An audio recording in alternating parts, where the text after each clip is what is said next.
was fortunate. I mean, I played with two of the greatest players of all time, Dennis and Bobby, and almost every week. I mean, if I had a quiet game, you can guarantee either Dennis or Bobby did something special. Dennis Law running beautifully. Dennis Law there, and the ball is still there. It's free. Dennis Law, and he scored. Charlton. Oh, what a goal!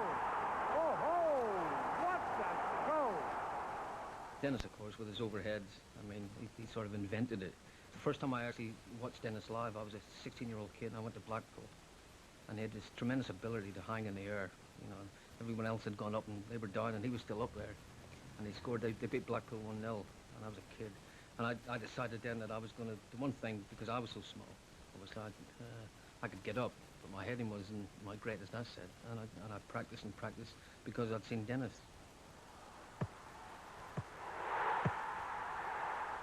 I don't think they're the same sort of personalities that were around when I was playing. Every team seemed to have 3 or 4. I actually worked in a game a couple of weeks back with Coventry involved, and somebody asked me about the Coventry side, and I said, well, I don't know anybody who plays for Coventry. And I hated saying it because, you know, I still love the sport. I think when I played really in the heyday, in the 60s and early 70s, it was a lot more attractive. There were so many, you know, I said so many great sides, but they played 5 forwards. Nowadays, I mean, and I'm glad to see clubs like Manchester United playing a little bit more of an attacking game compared to a couple of years ago. I'm playing with 2 wingers. I mean, I love to see a side that the first thing I do is stick 2 wingers down, you know, on the team sheet. Hang on, we're back on the attack with Manchester United. Giggs has got space on this side, found by Kanchelskis. Giggs again, yes!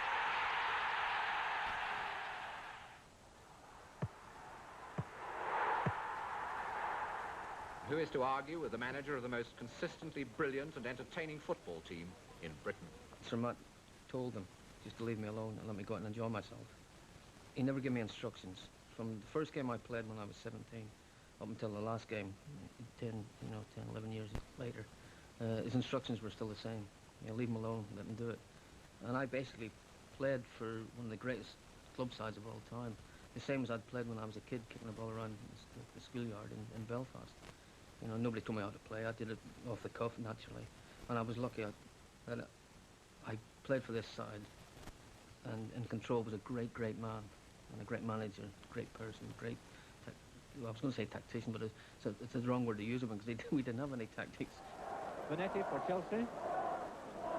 To McCready.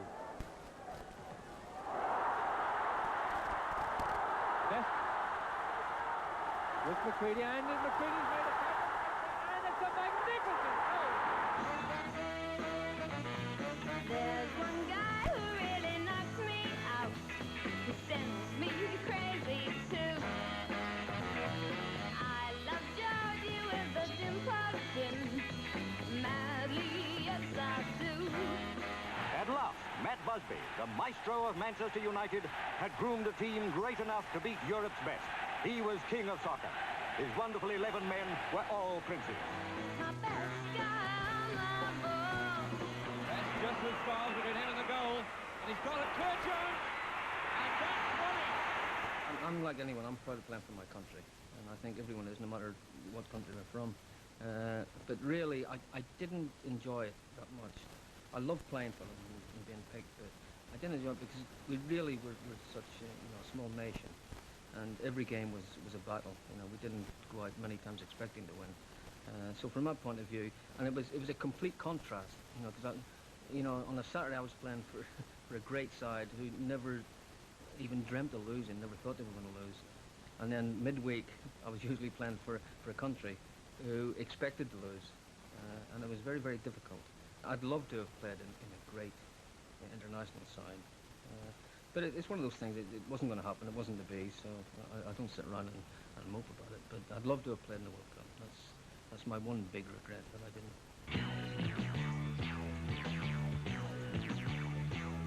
When I saw you, you looked like a diamond as you played in the dust and the grime.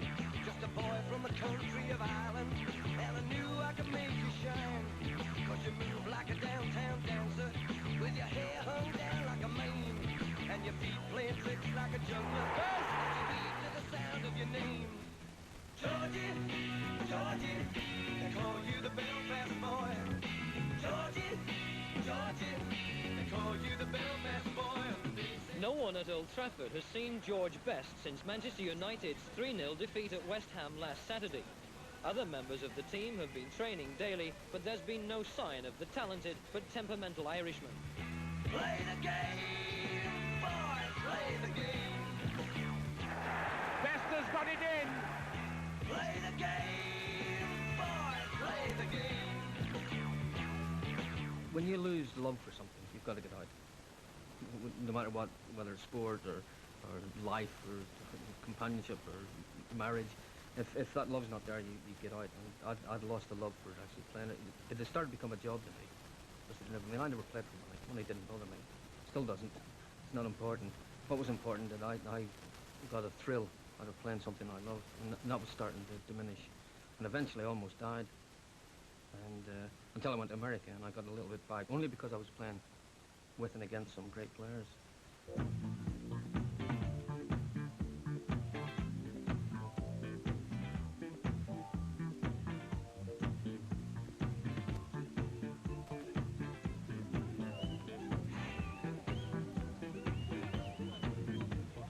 The first charge alleged that he stole a checkbook, a passport and a fur coat.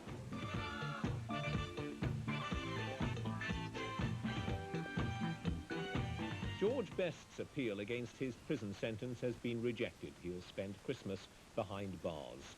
George Best was once one of the world's finest footballers, but tonight he was sitting behind the driver of a prison van with photographers eager for one final glimpse of the man still regarded as a sporting genius.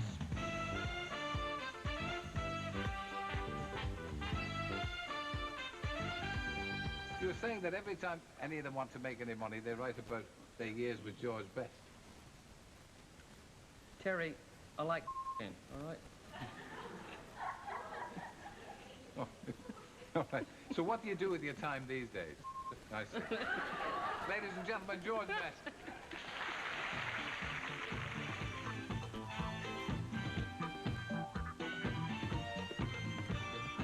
It's nice because it's like being on the stage again. You know, you're doing it in front of 500, 600, 700 people. And if it's been a good show, you actually get a little bit of a buzz. Because that's the one thing I find missing from my life when I finish playing. And I think a lot of players do, a lot of athletes do, in all sports, to replace that buzz. And a lot of them turn to other things. I tried it for a while, with substitutions, mainly booze, and it doesn't work.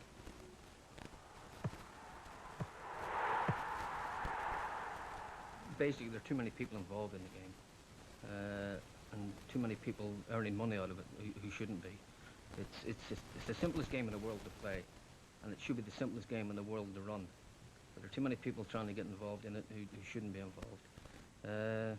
And consequently, and also, I mean, you're talking about a lot of money these days, with transfer fees and wages and competitions. I think that's taken over a little bit from the enjoyment. In my day, we basically went out and they said, go out and enjoy yourself. You know, it's a simple game, go out and play it. Best. Styles. Trying to work a position. Best gets it there.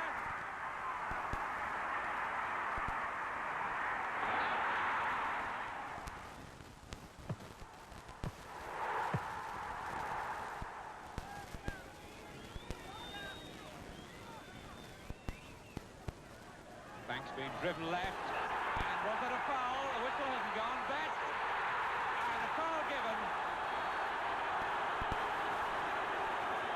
Fascinating piece of football thinking by Best. And the referee, I feel, didn't actually see what happened. He seemed to have his back turned to the game. I used to watch goalkeepers and how they cleared balls, and Banksy used to sling it up in the air and volley it, and I used to think, well, if it's in the air, it's anybody's ball. So in those days, you were allowed to go near goalkeepers. This also has changed. If you go within 5 yards, and now it's a free kick against you. And Gordon tossed it up, and I thought, well, it's a free ball, and knocked it away. And I mean, I still see a lot of Gordon, and he's asked the same question, and he's obviously going to say he thought it wasn't a goal. And I still insist it was. And I think if you look at Gordon's reaction after I knocked it clear and headed it, I mean, if you see him trying to stop it going in the back of the net, I think he figured it might have been a goal. Well, all best footballing flair and sheer impudence there to see. Whether the referee saw it or not, very questionable, really, whether it was fair or not.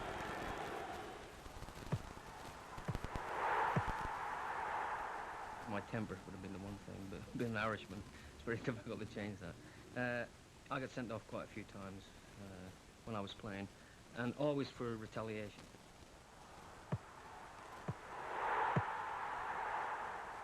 I remember one at Old Trafford against Big Pat, when I lobbed it over. I think there was about half a dozen of them queuing up to tackle me, and I lobbed it over the lot, which was gave me a lot of pleasure.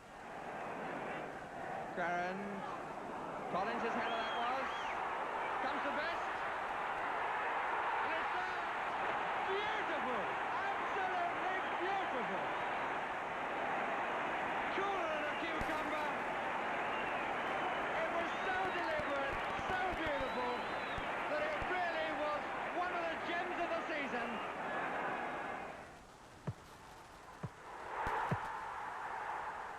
I've had a couple of opportunities to manage, but I really don't want to get involved on a day-to-day basis.